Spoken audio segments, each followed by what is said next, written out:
Hello and welcome to some more Star Citizen. There's been loads of info recently about optimization in Star Citizen, and I wanted to do a video explaining the terminology and basic tech of the network code and optimizations, and put them in context, as well as do a summary of some other related bits. We've already covered the related ATV in a video, but there was a little bit from RTV, a bit from my office tour recently, and an amazing post by Tataboatlamen that I'd like to all merge together. I'm very sorry if I've butchered your name, Mr. Reddit person. I'm including the original link to his post, or their post, and give that person some love, because it was a really, really detailed piece of information, and there's a couple of things there that I do not see how you could explain as simply or in any other way than they did. So, levels of detail, or LOD. If you stand right next to an object, you're going to see its parts rendered at the highest level of detail, with textures being very obvious and text being very legible if it's got any on it. Stand a few meters away from it and it will render, but the textures will be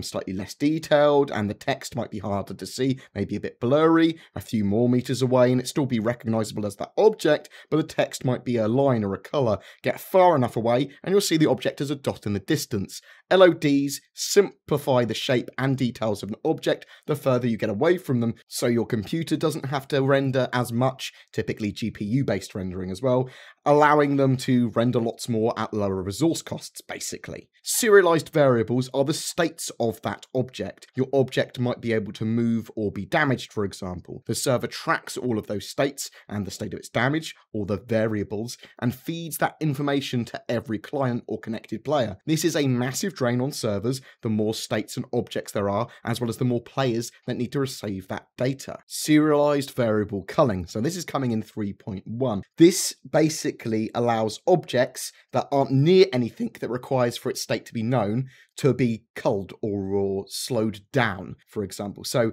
the updates that it would send to the server for an object that is culled might be once every minute rather than constantly. This frees up a lot of server CPU power and some network throughput too. And as I said, we're getting that with 3.1. Network bind culling is a more evolved version coming in 3.2 or 3.3 based on some things, based on whether it all makes it, where objects far away are more efficiently listed but effectively removed from play and do not use any real server or client resources. It's not needed in memory, nor does your PC need to update its state. If that object suddenly becomes relevant, your GPU will render it, and the server needs to update it again with the last data the server had on it. Currently, that would cause a freeze when a large ship is spawned, because it's suddenly spawned, your GPU has to suddenly do it, and the server needs to go, oh, I need to load in all of this data. Now, obviously that's an issue in 3.0.1. Or this can also occur when a group of enemies appears.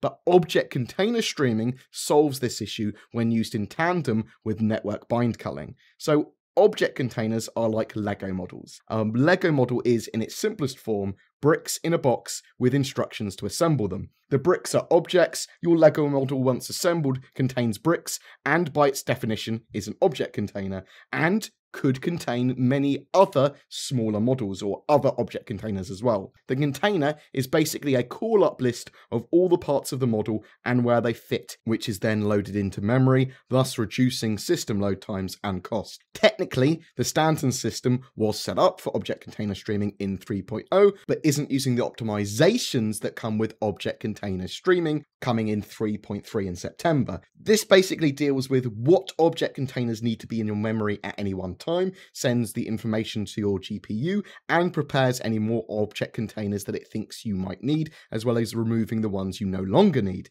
They also require to predict object states and changes too, as typically the client PC will be running at a higher frame rate than the server. So the server will send update states to relevant objects near the players and correct any issues with prediction with each update. This allows your PC to basically run at, 140 frames, if and when that actually happens, whereas the server will run at 30 frames or be a 30 tick rate. Basically, your PC will be uncapped frame rate wise, but the server will very much be capped at 30, but the prediction will allow you to not really notice that, is the idea. Now, object container streaming is critical for large capital ships and massive ship battles, but for the large populations of the servers, server meshing is crucial. And this is the seamless stitching together of servers to run areas that can be spun up or spun down based on the population of the area, and potentially cut areas down into smaller chunks, allowing more servers to run them. In the short term for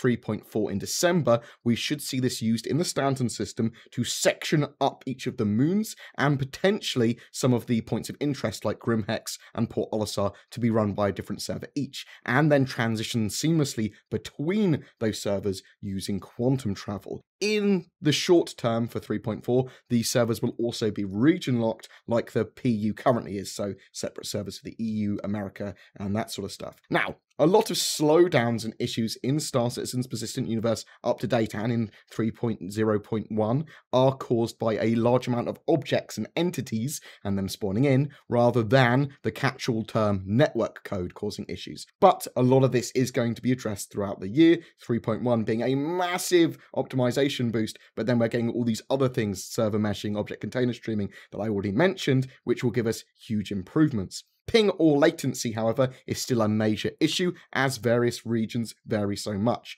And with the persistent universe, they are trying to make a single shard universe if possible, and are currently investigating regional servers with a handshake as a possible solution, so that you can have all these regional servers working together somehow to allow people in America and Europe to play at a level which is not bad.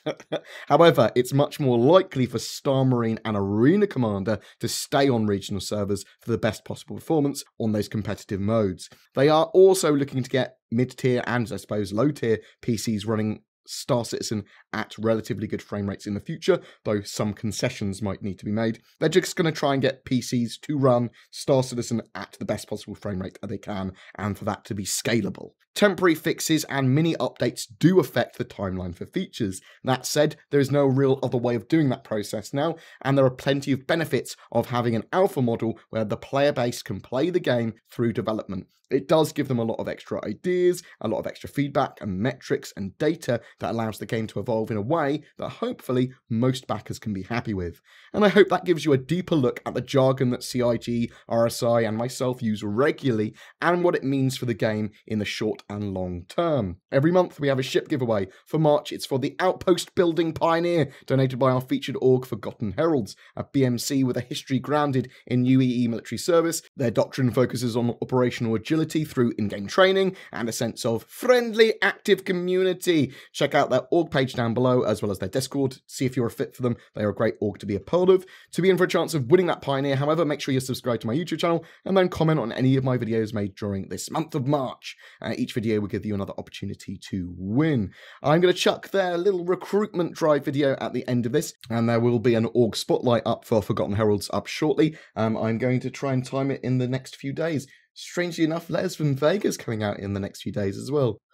Links to that when it comes out. A special thank you to all my patrons for allowing me to create the amount of content I do. If you're interested in becoming one of them, find the links to Patreon as well as everything else we've talked about down below. If you've got any questions about Star Citizen or Squadron 42's development or anything that we talked about, check in the comments below as well. Please don't forget to like and subscribe, as it really does help me. Sit back, relax, and watch this recruitment video, and I'll see you in the verse.